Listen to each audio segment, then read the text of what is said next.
Well, that was a thing. Promos. A lot of them. And lengthy ones. We got 3 matches and 1 brawl. This is something we don't normally see from AEW. Thank you. Now, is it great? You're about to find out. But I will tell you this. Seeing that they did not focus heavily on the wrestling and focus on what stories they had, I am glad to see. But the question is going to be, are you going to be interested in them? This is what the big question is. Are you interested in the stories that they have going into the pay-per-view? This is what we're about to talk about. Let's just go for the matches very quickly. The trios match. We got Moxley and the Bucks versus Samoa Joe, Hobbs, and Swerve Strickland. Seeing a little bit of Prince Nana going like this. Let's make it very clear. I still love Nana. And I'm cool with it. Seeing him with them was fine. It was part of the story. The match itself really doesn't matter. It was what after we got. Because what happened? Swerve managed to pin, I think it was Nick. I can't remember. I think it was Nick that got pinned. But then we had the brawl afterward, which didn't last very long. And we did see a little bit of, and I will have to give my thoughts on this when I finish this. Marina Shafir nailing a couple of people, well, nailing one person. Then we got Willow Nightingale coming out, not wearing a bra, wearing a sports bra, chest bouncing everywhere, and trying to attack a Marina Shafir. This is what we got, and it was Samoa Joe that made it very clear. We got you this Sunday, but I want a little bit more, so we're coming for you. So basically, at the end of the night, that's what we got. Second match. We got Anthony Bowens, who just came back from the last pay-per-view they had. And Ricochet was the one he went up against. Now, I now know that there's going to be a stretcher match. The first one in AEW history is going to be between Ricochet and Mark Briscoe. And you think Anthony Bowens just came back and he got a huge pop on the kickoff show where he shouldn't have been. He should have got more, and they didn't do it. And since then, as far as I know, I have not seen him on Dynamite, and since I have not been able to see Collision much, if he's been on Collision with Daddy Ass, I don't know how far they pushed him. And they just gave him again. This was dumb. I'm sorry, I don't agree with it. You could have used anybody else. You could have used Air Generico. I don't care. If you just brought the guy back and he gets a great reaction, and instead of pushing him, sorry, I sound a little nasally. I'm thinking, do something with him. No. Look great in the match. Doesn't matter. He still lost because he gets hit in the head with the scissors. Now, that, mind you, that does protect him to a certain extent. There's no way I can say he wasn't protected. He was protected, but wouldn't it have been better to use someone from ROH or someone you don't normally see on Dynamite all the time to job? Like an Evil Uno, like a Silver, somebody else. That would have been better. No, we get Anthony Bowens, who's been getting a reaction, I'm sure, since he came back. Because he got a decently good reaction when he came out with Daddy Ass. And the last match, Mina Shirakawa versus a Julia Hart. Let's make this very clear. Did I believe Julia Hart was going to do anything with Mina Shirakawa? No. Did I believe she was going to beat her? No. Do I believe I'll get to that in a minute when I talk about Jamie Hayter and Mercedes Moné. But did I believe she was going to win? No. What I believed was she's going to be used as a catalyst to show what Mina Shirakawa is going to do to Tasa's Tony Storm. My Tony Storm. This is what you get. You get a match that was okay. You get a wrestler in Mina Shirakawa who's now permanently on the roster. She's not working with, I believe, Stardom anymore. And It's good to see. But then we get this match. We get her in front of Toni Storm. And we get them struggling with the title. I'm going to give my final thoughts when to talk about Mercedes Moné and Jamie Hayter. Now, we gone through all the matches because there ain't nothing else. We got a lot of content to talk about, which I'm very glad to have because we haven't had much. And if anybody says, oh yes, we have, no, we haven't, because they never elaborated on enough of the stuff. Very few they have, and now we get it. First one, we're going to talk about Will Ospreay and Hangman Page. Who did the best job during that segment in the very opening of the show when Hangman Page came out, when Will Ospreay came out, when when you see that I think maybe Tony Schiavone is now just going to not going to do anything on commentary much. I mean, he's still doing it, but I think he's not doing it anymore. And now we got Elam. I believe his name is, what is the guy's name? I forgot his name. He was working on ROH. I think he's working there more often now, so it looks like you're not going to see Tony on there as often because he's doing Collision now, which I'm actually kind of glad about. There is a change because we needed one. But what did I feel about this segment? Seeing that, you see that Will brings in some beer, hands it to him, and try to be respectful because the mistake he did. And he wants to be friendly. And Hangman didn't do that. That at least was something that's added into the Hangman Page character, which I don't mind. His mistrust. And when it came to the talking, let's make it very clear. Did Will botch a bit? Yes, he did. He was trying to explain himself. Not saying he was drunk. It's just, I think the way they structured this segment, they made it very lengthy. It was almost 18 minutes, I believe, 16 to 18 minutes long. And I don't think Will has ever gone that long talking and getting that emotional. Not saying he couldn't, it's just, I don't think he's done it recently.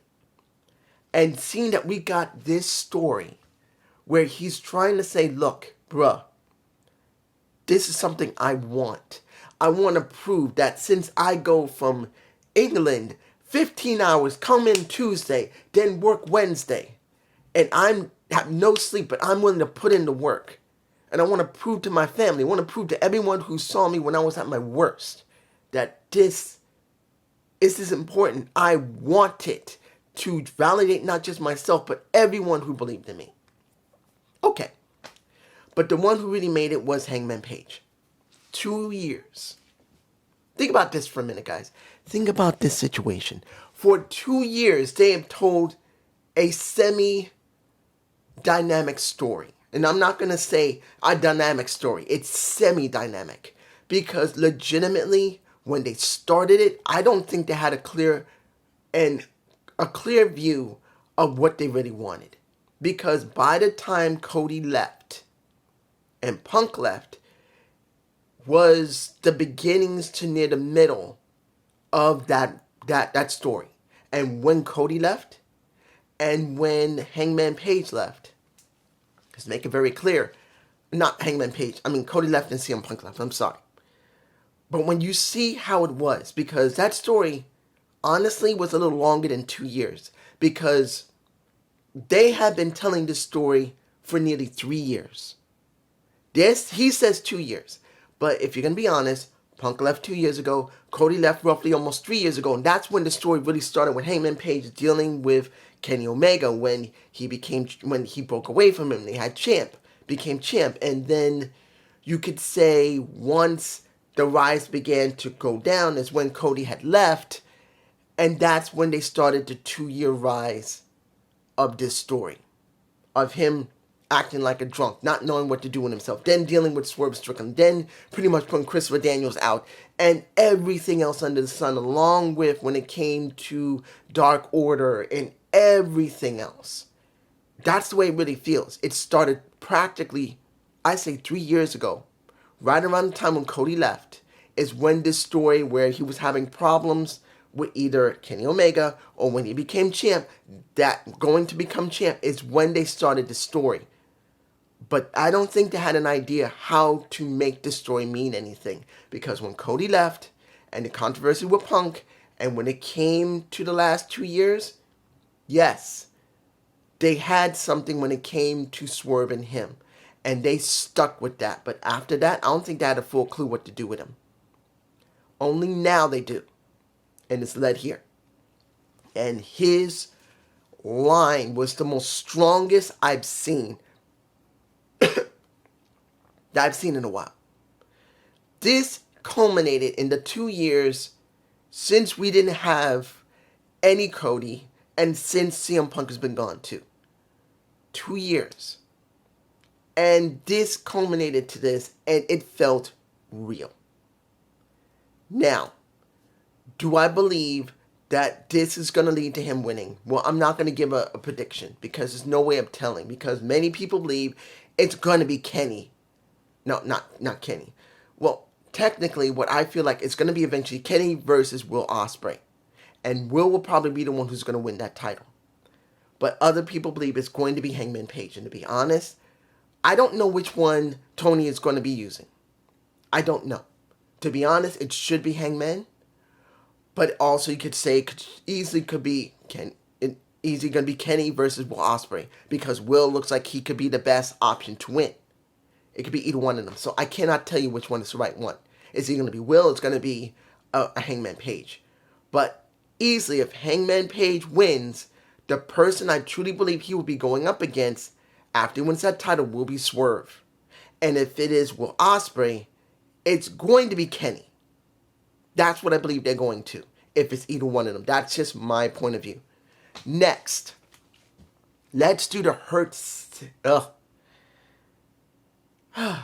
Syndicate moment.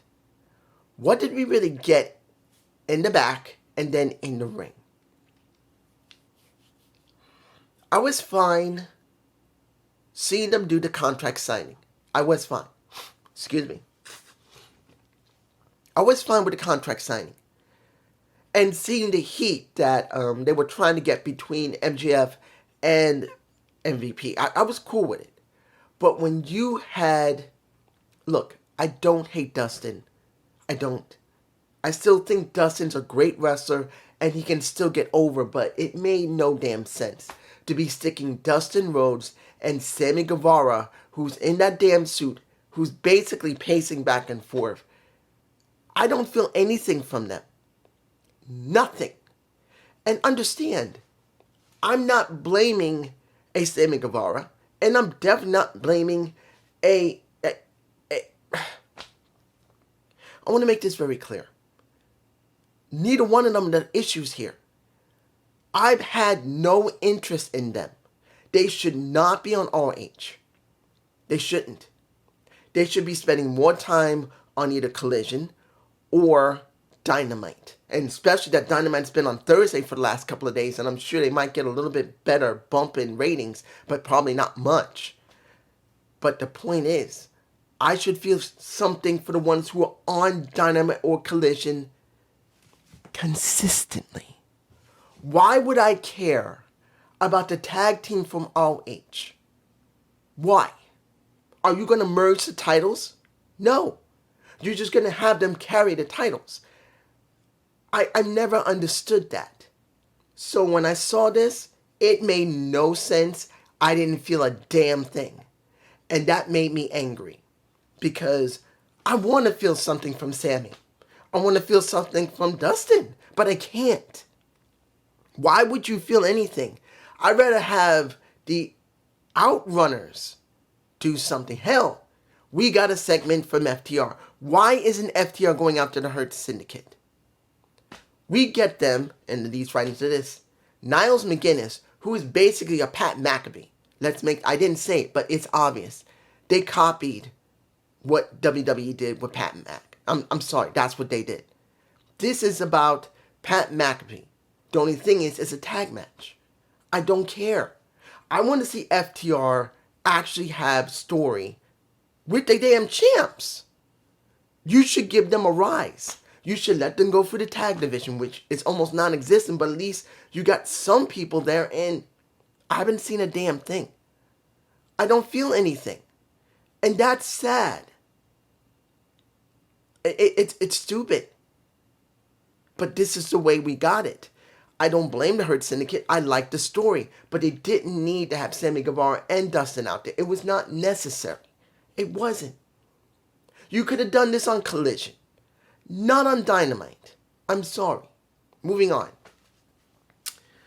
What did I think about the talk between Mercedes Moné and Jamie Hayter?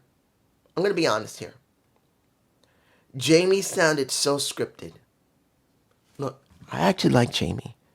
I really do like Jamie Hayter. I do. But when you heard her, she sounded like she was trying to recite what she was scripted to do. She sounded like she was reciting something she remembered. And it felt really awkward. It didn't feel like it was her. I've heard Jamie Hayter over the years.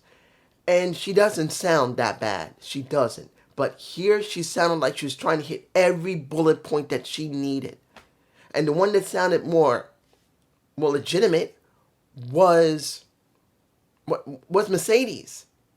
At least until the last part when she brought up the New Japan Pro Strong title that she lost. And that was the only part that I felt from Jamie Hayter that felt at least legitimate, like it didn't feel scripted.